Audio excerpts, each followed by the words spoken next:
नमस्कार, मैं हूं निकिता और आप देख रहे हैं सत्यहिंदी.com।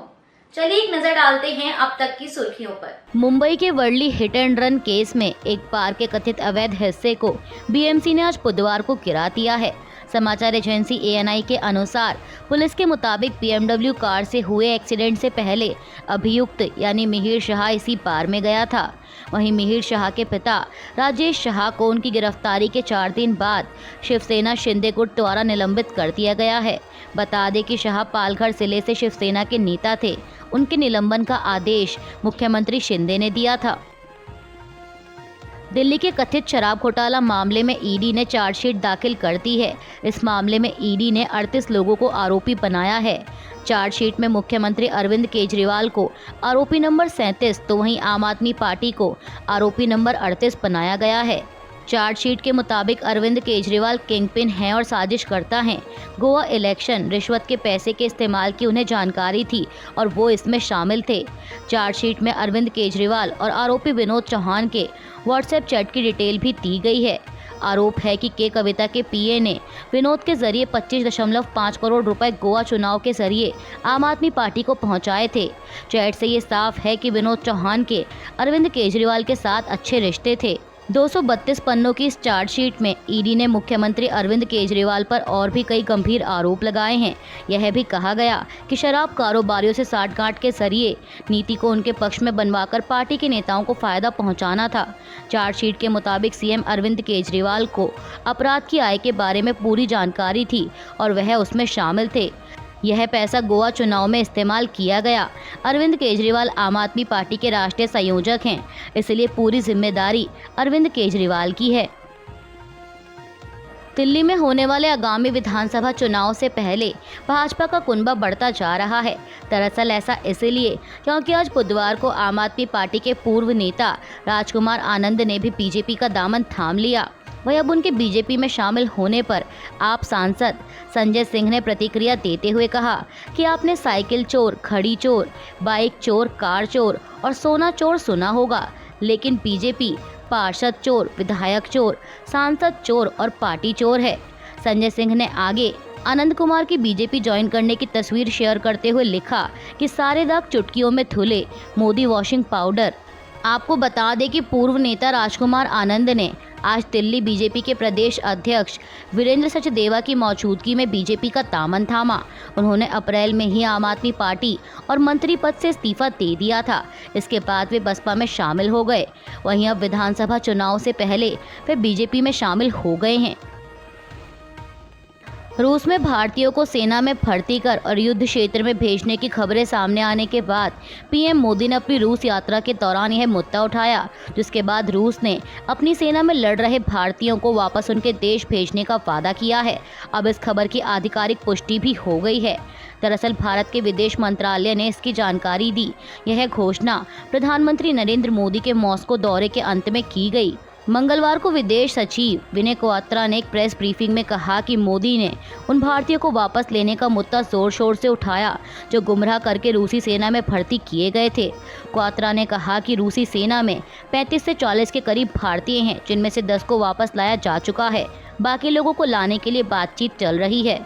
आपको बता दें कि इन भारतीयों का कहना है कि उन्हें सेना में लड़ाई से अलग यूनिटों में काम करने के नाम पर भर्ती किया गया था, लेकिन बाद में उन्हें यूक्रेन की सक्रिय लड़ाई में भेज दिया गया। इनमें से अधिकांश लोग गरीब परिवारों से हैं, जिन्हें रूसी सेना में हेल्पर के तौर पर नौकरी की पेशकश की गई थी। साथ ही बता दें कि इस युद्ध में अब तक कम से कम 4 भारतीय मारे गए हैं। आगरा लखनऊ एक्सप्रेसवे पर हुई भीषण सड़क दुर्घटना को लेकर उत्तर प्रदेश के पूर्व मुख्यमंत्री अखिलेश यादव ने बीजेपी सरकार की लापरवाही को जिम्मेदार ठहराया है। समाजवादी पार्टी प्रमुख अखिलेश यादव ने एक्स पर लिखा कि एक्सप्रेसवे पर विशेष पार्किंग जोन होते हुए भी कोई वाहन बीच रास्ते में क्यों खड़ा हुआ था। सीसीटीवी लगे होने के बावजूद खड़े वाहन की निगरानी में चूक कैसे हुई? क्या सीसीटीवी काम नहीं कर रहे थे? अखिलेश ने आगे सिलसिलेवार तरीके से सवाल पूछे और इनका जवाब मांगा है।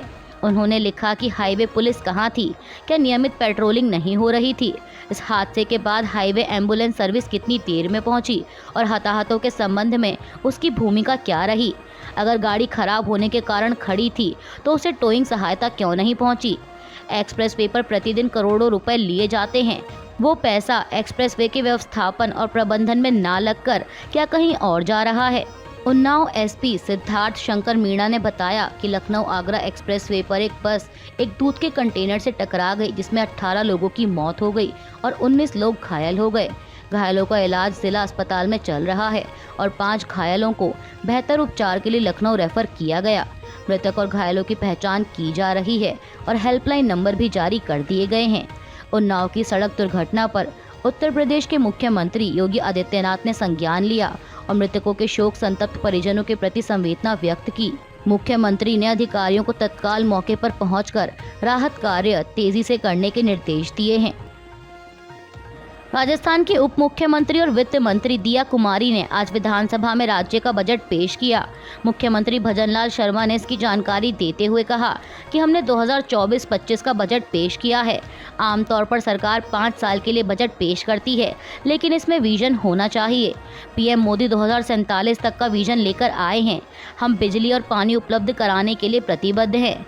बजट में किसानों, युवाओं, महिलाओं, उद्योगों के मुद्दों को भी संबोधित किया गया है। हमारा विजन विकसित राजस्थान है। हम राज्य की 8 करोड़ आबादी को लाभ पहुंचाने के लिए प्रतिबद्ध हैं। मुख्यमंत्री ने आगे कहा कि हमने घोषणा पत्र में किए गए 45% वादे पूरे किए हैं और हम सभी वादे पूरे करेंगे।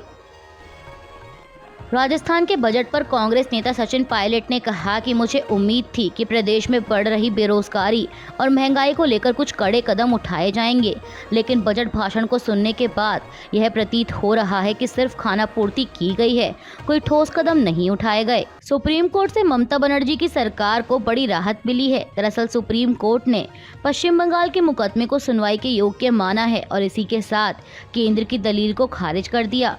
बता दें कि पश्चिम बंगाल सरकार ने अपनी याचिका में आरोप लगाया है कि राज्य के अधीन आने वाले मामलों में एक तरफा रूप से सीबीआई को भेजकर केंद्र सरकार हस्तक्षेप करती है।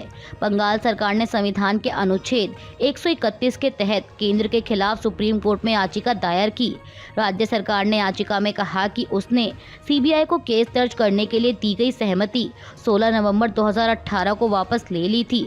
ऐसे में सीबीआई को पश्चिम बंगाल के मामलों में एफआईआर दर्ज करने का अधिकार नहीं है। फिर भी वह लगातार अलग अलग मामलों में केस दर्ज कर जांच और गिरफ्तारी कर रही है।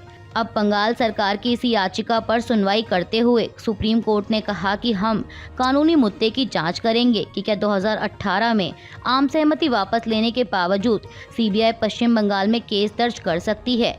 और साथ ही सुप्रीम कोर्ट ने केंद्र की इस दलील को खारिज कर दिया कि उसे धारा 131 के मुकदमे में प्रतिवादी नहीं बनाया जा सकता, क्योंकि सीबीआई सीधे केंद्र के अधीन नहीं है।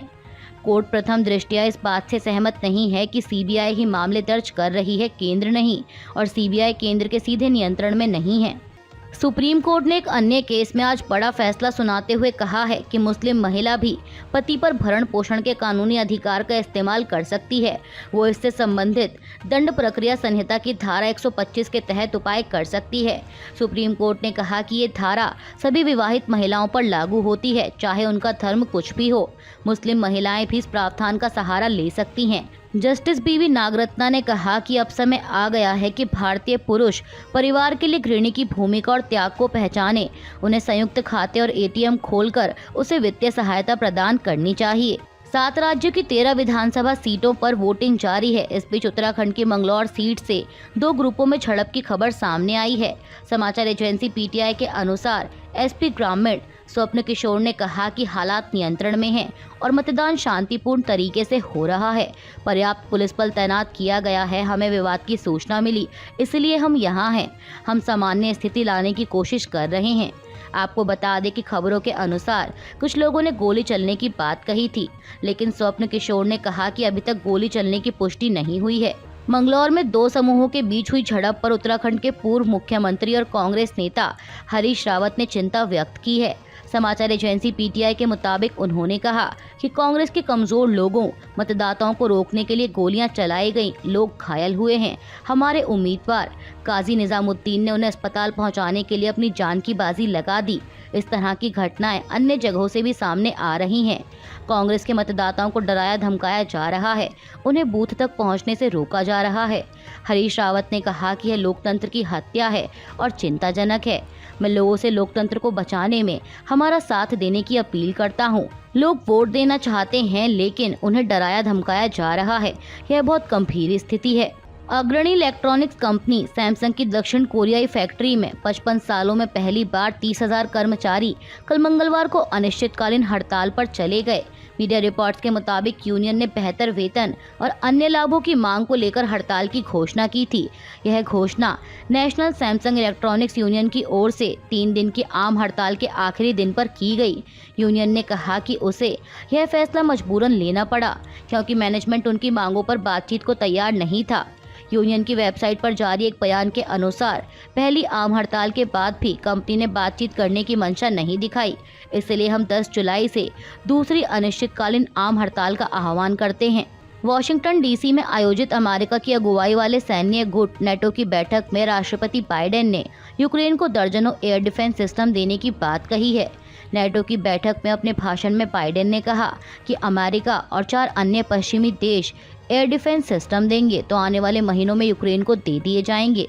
अमेरिकी अधिकारियों का कहना है कि इस पैकेज में पैट्रियट मिसाइल सिस्टम, अन्य टैक्टिकल एयर डिफेंस सिस्टम और इसके पार्ट्स शामिल होंगे। अमेरिका के अलावा जर्मनी, नीदरलैंड्स, रोमेनिया और इटली एयर डिफेंस सिस्टम की आपूर्ति करेंगे। दरअसल आपको बता दें कि रूस के ताज़ा मिसाइल हमलों के बाद जिसमें 36 लोग मारे गए और 140 लोग घायल हुए, मंगलवार को यूक्रेन के अधिकारियों ने अतिरिक्त एयर डिफेंस सिस्टम मुहैया कराने की अपील की थी।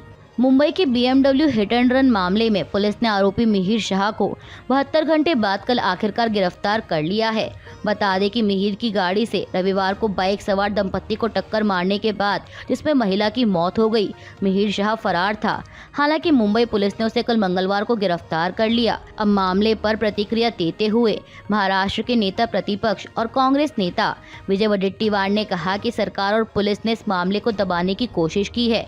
मुख्य आरोपी मिहिर शाह को जानबूझकर गिरफ्तार नहीं किया गया क्योंकि वह नशे में था और यह खून के नमूनों में आ जाता।